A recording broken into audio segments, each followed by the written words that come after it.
and then he grabbed me and made me stand up.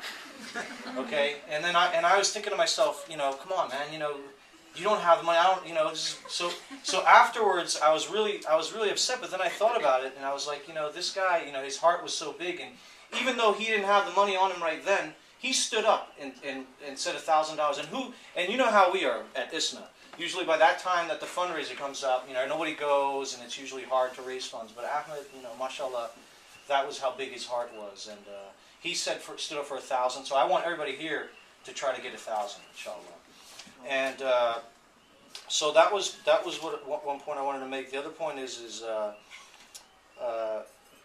basically he was into poetry, and so what I wanted to have tonight was some of his poetry. Mariam was one of his biggest fans, and she has a poetry reading that she does every month, and Harun helps her out, and they do this poetry reading. So they're going to read some of his poems, and there's some people here that he touched everybody's heart. And what I want to do is we're going to have one person come up here and talk about how he touched him, and then it's open mic night. So whoever wants to say a few words and kind of get closure, because it's been such a long time for all of us. I'm gonna, it's open. If anybody wants to come up after that, you're welcome. So what we're gonna have is Jay. I would like for you to come up here. Jay's gonna say a few words. Jay was a very close friend of Ahmed's, and Ahmed had a great influence upon Jay. And I wanted him to say a few words. And then after Jay, Mariam is gonna read some poetry. And then Harun will, and then it's open mic. Whoever wants to get up and say a few words. And we'll just go for about another 5, 10, maybe 10, 15 minutes, and then we'll go out and have chai, and that'll be it. And that'll be it for the night. And I really want to thank everybody for coming. Go ahead, Jay. Yes. Go ahead. Bismillahirrahmanirrahim. When we look at a child, you hold it for the first time in your hands.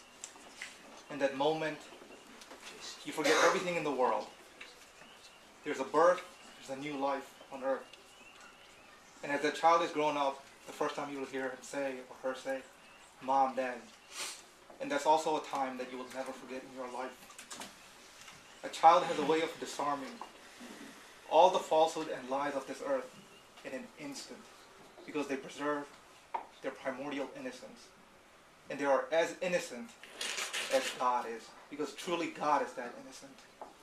And we grow up in this world, and there are many distractions, many practical distractions, so on and so forth. And slowly and by surely, we lose that childish beauty, that truth, that innocence, that profundity, that prophetic purity that the Prophet Muhammad ﷺ had.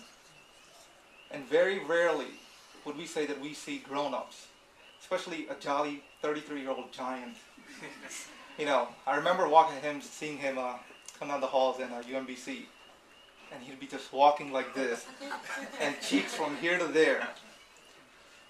But when people like that walk on earth, for those instants, paradise and earth become one again, in their very presence. One time somebody came to the Prophet Muhammad and said, "Where is your God?"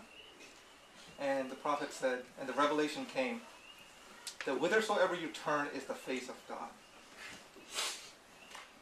Maybe when we think of children, we can see that. But how often can we see grown-ups and say that they never forgot to be children because they never forgot God?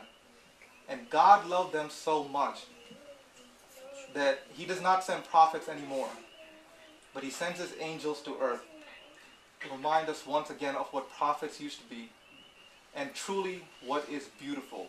When we think of the word beauty in the modern world, so many things come to mind. But at the same time, there are very few people.